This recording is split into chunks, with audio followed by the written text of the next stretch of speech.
सांगलीतील महावितरण कार्यालयामध्ये धक्कादायक प्रकार घडल्याचा आरोप सध्या समोर आलेला आहे। वीज बिल थकबाकी आणि स्मार्ट मीटर बसवण्याच्या वादातून एका ग्राहकाने महिला अधिकाऱ्याला आत्महत्येची धमकी दिल्याची तक्रार दाखल करण्यात आलेली आहे। याबाबतची मिळालेली माहिती अशी की सांगलीतील महावितरणच्या रिसार रोड येथील कार्यालयामध्ये 23 जुलै 2026 रोजी या घडलेल्या घटनेमुळे एकच खळबळ उडालेली आहे।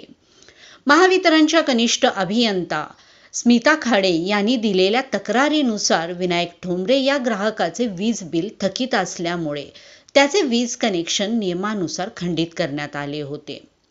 तक्रारीत नमूद केल्याप्रमाणे संबंधित ग्राहकाने थकीत बिलाची रक्कम भरल्यानंतर वीज पुरवठा पूर्ववत करण्यासाठी कार्यालयाशी संपर्क साधला।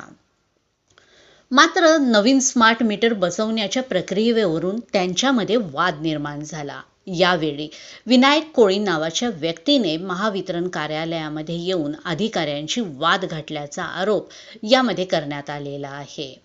तसेच जुने मीटर सुरू करा, नवीन स्मार्ट मीटर बसवू नका अशी मागणी करत आक्रमक भूमिका घेतल्याची तक्रार यामध्ये म्हटलेली आहे। महिला अधिकाऱ्याच्या म्हणण्यानुसार संबंधित व्यक्तीने हातातील बाटलीतील द्रव अंगावर ओतून आत्महत्या करण्याची धमकी दिली। तसेच कार्यालयातील फाईल फेकून आरेरावीची भाषा वापरल्याचा आरोपही यामध्ये करण्यात आला।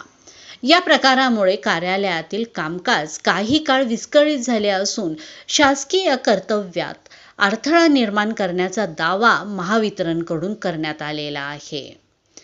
दरम्यान या संपूर्ण घटनेची अधिकृत तक्रार संबंधित व्यक्तीविरोधात दाखल करण्यात आली असून पोलिसांनी पुढील तपास सुरू केलेला आहे।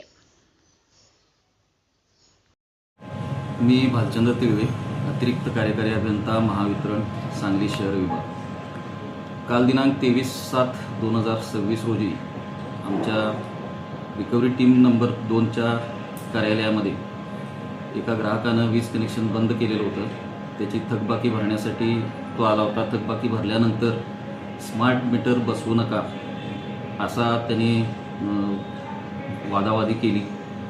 त्यानंतर त्याला सगळ्या गोष्टी समजावून सांगूनही तो ऐकण्याच्या मनस्थितीत नव्हता आणि त्या ग्राहकानं स्वतःवर डिझेल ओतून कार्यालयातल्या फाईल अस्ताव्यस्त केल्या। त्यामुळं सांगली शहर पोलीस स्टेशनला सदर ऑफिसमधील कनिष्ठ अभियंता सौ खाडे मॅडम यांनी त्यांच्याविरुद्ध शासकीय कामात अडथळा आणण्याप्रकरणी फिर्याद काल रोजी दाखल केलेली आहे। तरी सर्वांना एकच विनंती राहील की कुणी ग्राहकांनी कायदा हातात न घेता जे काही आपलं वीज बिल आहे ते वेळेत भरावं, नियमानुसार कनेक्शन जोडणी करून घ्यावी आणि कुणी कायदा हातात घेऊ नये एवढंच मी सर्वांना आवाहन करतो।